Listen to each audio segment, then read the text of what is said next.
حضرت عبدالرحمن کے والد عبداللہ بیان کرتے ہیں کہ ہم ایک سفر میں رسول اللہ صلی اللہ علیہ وسلم کے ساتھ تھے۔ آپ قضائے حاجت کے لیے تشریف لے گئے۔ ہم نے ایک پرندہ ذوق کو دیکھا جس کے ساتھ اس کے 2 بچے تھے۔ ہم نے دونوں کو پکڑ لیا۔ ذوق آئی اور اترنے کے لیے بازو پھیلانے لگی۔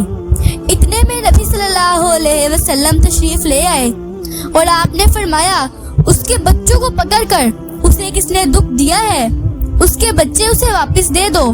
پھر آپ نے ایک چیونٹیوں کے گھر کو دیکھا جسے ہم نے جلا دیا تھا۔ آپ نے پوچھا، اسے کس نے جلا دیا؟ ہم نے عرض کیا کہ ہم نے جلایا ہے۔ اس پر آپ نے فرمایا کہ جائز نہیں کہ خدا کے سوا کوئی کسی کو آگ کا عذاب دے۔ ایک روز حضرت عثمان بن حبان نے ایک پسو پکڑ کر آگ میں ڈال دیا۔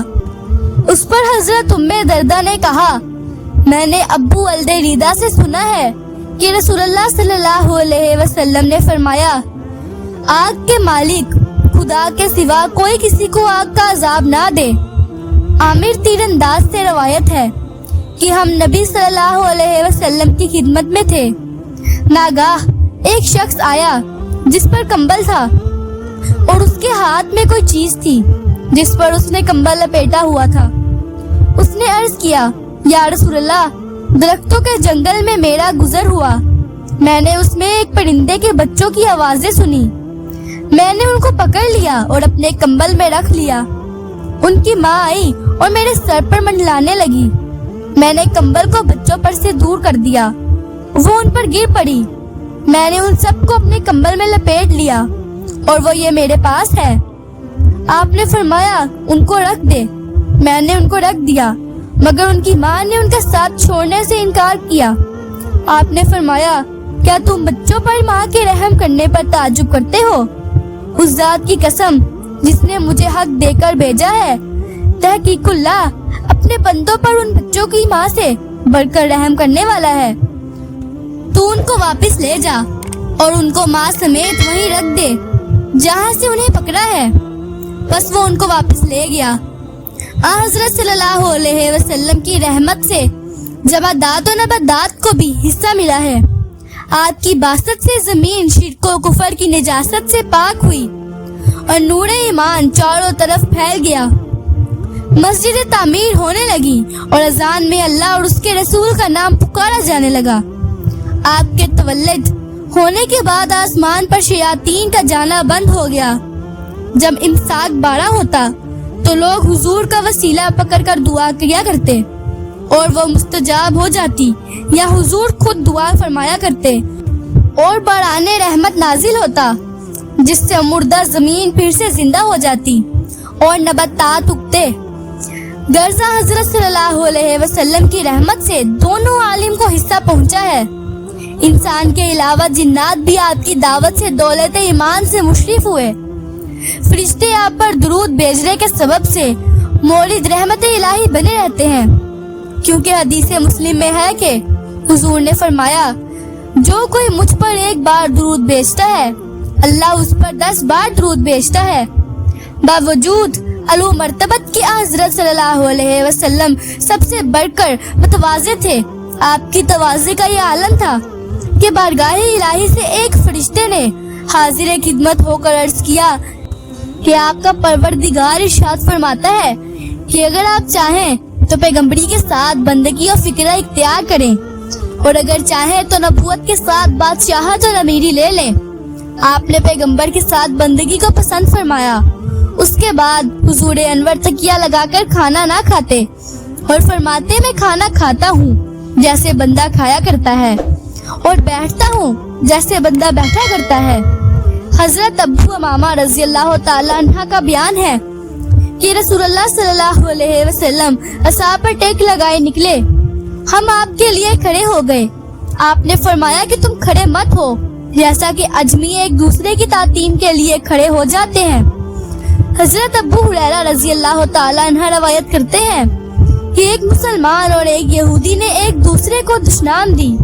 مسلمانوں نے کہا، قسم ہے اس ذات کی جس نے محمد کو تمام جہاں والوں پر برگزیدہ کیا۔ یہودی نے کہا قسم ہے اس ذات کی جس نے موسیٰ کو تمام جہان والوں پر برگزیدہ کیا۔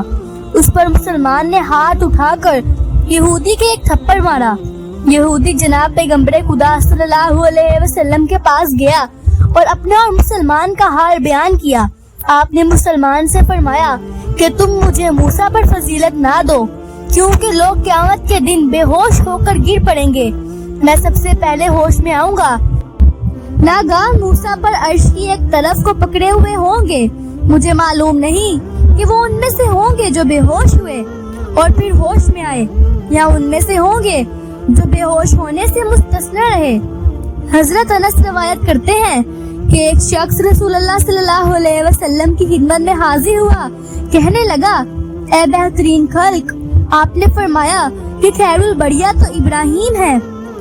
حضرت عبداللہ بن شخیر بیان کرتے ہیں کہ میں بنو عامر کے وفد میں رسول اللہ صلی اللہ علیہ وسلم کی خدمت اقدس میں حاضر ہوا۔ ہم نے کہا، آپ ہمارے آقا ہیں۔ آپ نے فرمایا، آقا خدا ہے۔ بس ہم نے کہا کہ آپ فضل و کرم میں ہم سب سے افضل و اعظم ہیں۔ آپ نے فرمایا، تم یہ کہو یا اس سے بھی کم کہو، دیکھنا شیطان تمہیں اپنا وکیل نہ بنا لے۔ عدی بن حاتم طائی پہلے عیسائی تھے جو اپنی قوم کے سردار تھے اور غنیمت میں سے حسب قاعدہ جالیت چوتھا حصہ لیا کرتے تھے۔ جب ان کو رسول اللہ صلی اللہ علیہ وسلم کی بعثت کی خبر پہنچی تو وہ بھاگ کر ملک شام کو چلے گئے۔ ان کی بہن پیچھے رہ گئی اور گرفتار ہو کر بارگاہ رسالت میں آئی۔ اس نے عرض کیا کہ آپ مجھ پر احسان کیجئے، خدا تعالیٰ آپ پر احسان کرے گا۔ چنانچہ حضرت صلی اللہ علیہ وسلم نے اسے خوراک و پوشاک اور سواری دے کر اس کی قوم کے ایک قافلے کے ساتھ روانہ فرما دیا۔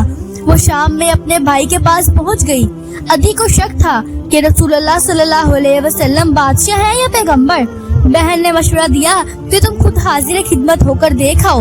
چنانچہ عدی یوں بیان کرتے ہیں کہ جب میں مدینہ پہنچا تو رسول اللہ صلی اللہ علیہ وسلم مسجد میں تشریف رکھتے تھے۔ میں نے سلام عرض کیا۔ آپ نے پوچھا کہ تم کون ہو؟ میں نے عرض کیا کہ میں عدی بن حاتم طائی ہوں۔ یہ سن کر آپ کھڑے ہو گئے اور مجھے اپنے گھر لے چلے۔ ناگاہ ایک مسکین بڑھیا کسی حاجت کے لیے حاضر خدمت ہوئی۔ وہ کہنے لگی، ٹھہریے۔ چنانچہ آپ ٹھہر گئے اور وہ دیر تک کچھ عرض کرتی رہی۔ یہ دیکھ کر میں نے اپنے دل میں کہا کہ یہ بادشاہ نہیں ہے۔ پھر آپ مجھے اپنے گھر لے گئے۔ آپ نے ایک تکیہ جو کھجور کی چھال سے بڑا ہوا تھا میری طرف پھینکا اور فرمایا کہ اس پر بیٹھ جاؤ۔ میں نے کہا، نہیں، آپ اس پر تشریف رکھیے۔ آپ نے فرمایا کہ تمہیں اس پر بیٹھو۔ چنانچہ حسب الارشاد میں اس پر بیٹھ گیا اور آپ زمین پر بیٹھ گئے۔ یہ دیکھ کر میں نے اپنے دل میں کہا کہ بادشاہ کا یہ حال نہیں ہوا کرتا۔ پھر آپ نے فرمایا، عدی بن حاتم، کیا تم رکوسی نہیں ہو؟ میں نے عرض کیا کہ ہاں۔ پھر فرمایا، کیا تم غنیمت کا چوتھا حصہ نہیں لیتے؟ میں نے عرض کیا کہ ہاں۔ آپ نے فرمایا کہ تمہارے دین میں جائز نہیں۔ میں اس سے پہچان گیا کہ آپ پیغمبر مرسل ہیں۔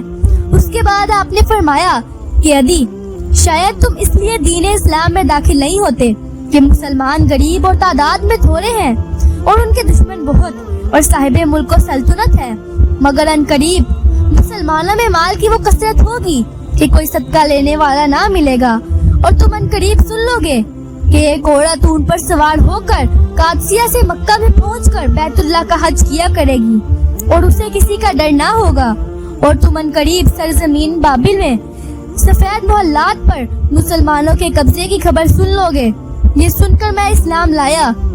حضرت عدی رضی اللہ تعالیٰ عنہ فرمایا کرتے تھے کہ ان 3 پیش گوئیوں میں سے دوسری اور تیسری پوری ہو چکی ہے اور پہلی پوری ہو کر رہے گی۔